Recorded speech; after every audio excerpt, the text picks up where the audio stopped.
Hey there, welcome back to the Colorado War Correspondence Reenactment Group's YouTube page. We are, again, a bunch of collectors and historians who are all about cameras. So today we're talking about the most exciting topic ever, which is, drum roll, vintage light meters. You're excited, I know.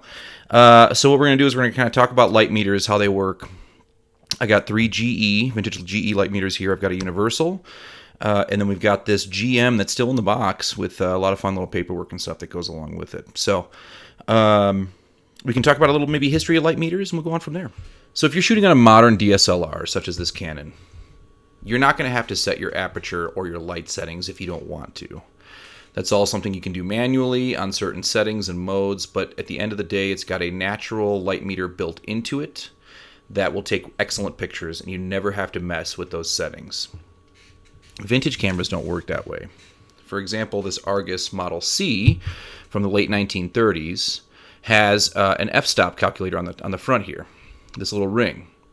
Now, f-stop and aperture, while being basically the same thing, f-stop is just a universal measure for aperture's sizing, right? So the lower your f-stop, the darker the situation will be, and the wider your aperture will be to allow in more light. The higher your f-stop, the less light that will be let in, and the more brightly lit your object or person will be. When it comes to light meters, original light meters in the 1800s, when photography first became a thing, were basically just photographic paper tucked into a pocket watch sized device that allowed you to measure the exposure of the photographic paper, and you would set your aperture based on that exposure time. In the mid-1930s, however, a guy by the name of Westin Master developed a selenium-based photocell that captured light around you in an ambient room or outdoors or wherever you're at, and worked as almost like a modern solar panel. And so the more light, the higher your little thing would dink up to show you that more light is there, and it would basically, they figured out a way to correlate the energy coming in from the sunlight into a measurable form of light metering. Now, these selenium light meters very early on don't really work very well anymore because over time the selenium degrades, and so these aren't very trustworthy. So I realized I misspoke. Most of your vintage light meters will all be made out of selenium. Certain brands were better than others in how they degraded over time. You're going to have to want to test your light meter against a modern light meter before using it, more than likely, to see if it's actually accurate. But they're excellent display pieces. So what we have here are the DW48 light meter, which came out in the late 1930s, the DW49 light meter, which came out in the early 40s, and then the DW58, which came out in the late 40s, 1946, I believe, on that one. So the DW48 is very popular, still very useful. People still use these for both light metering and that sort of thing. When you want a vintage one, this is kind of the old standard, but it is also post-war.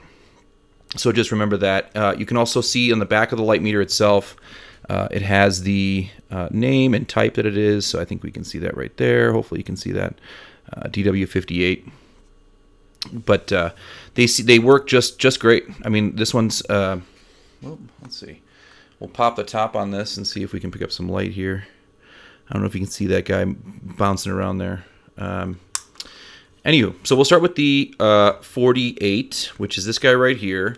I really love it. It's got a crackle finish, the white dial on the front, and you can kind of see the little meters bouncing up and down there. So as we expose it to more and less light, it should bounce up and down. As we open the top, you see it went up there a little bit. And you can take multiple readings. There's certain film photographies where you want to take a reading with an open case, a closed case, and then you can also remove the top of the case entirely and do a standard light meeting that way. And you see how much it bounced up more that way. Now, all three of these look the same. They basically operate just about the same. And these have all been tested. They're very dependable little light meters and perfect for the hobby. But like I said, if you want to get a wartime one or just very, very pre-war, I would stick with the 48 and the 49 and stay away from the 58, unfortunately. Okay, so let's talk about how to use vintage light meters. So you have kind of two pieces here. You have the top, you have the bottom, right? The bottom is where your selenium cells are. It's going to give you a very accurate light reading. Now, depending on how bright the situation is, you will need to put the top on and perhaps open the cover in some cases. For example, if you're out in direct sunlight, it's very, very bright, you may want to take a light reading with the cover on. If it's maybe a little shaded area, but you're still outdoors where the light is great, you can open that top cover just like that, take a light reading that way. Now, we are indoors, and in my opinion, the best way to get an indoor reading is you take that whole cover off, and you get a reading this way. So you can kind of see we are right there between 20 and 30. We'll call it 25. So that's our light reading for this if we were going to take a picture right here. So then now we can look at my Kodak 35 here, which has our film speed up top and our f-stop here on the bottom. Now I'm sorry, this is the shutter speed and then f-stop. My film speed is 400. I know that because I bought the film and put it in there, right? So the first thing we're going to do is we're going to set the film speed under this little notch right here to 400. Next, we're going to take this, and you can kind of see there's multiple settings there with the little red arrows. There's cover on, cover open, and cover off. So we did a reading with the cover off, the hood off. We're gonna move this red arrow here right between 20 and 30, putting us right there. So now we can then correlate that 400 is still the same up there, and if we shoot at 1/100th shutter speed, which is the highest this camera goes to, we would need an f-stop of between 2 and 2.8. Now that's much lower than this camera goes, so unfortunately we probably shouldn't be taking pictures right with this camera indoors at this light setting because they're not going to turn out very good. They're going to be very dark. But if you were outdoors, it would obviously go up, that sort of thing. Okay, this guy, the Westin Master, was back in the 40s, from some accounts that I've read, it was the Cadillac of all light meters because it was so accurate and so on point all the time. Now, remember, we talked about Edward Westin being the guy who created the first selenium-based light readers, and so this is just a slight change on that. This one dates to the early 40s. And from what I understand, when it came to war correspondence or just about anyone who was shooting on 4x5, that you would have one of these light meters. Now, this one no longer works, sadly, but it is a great piece for display purposes. As you can see, this leather case is a dual opening. So one side, this is where the light comes in right here. You can open this up to get a higher light reading. If I can get that. Oh, goodness. My nails are... There we go.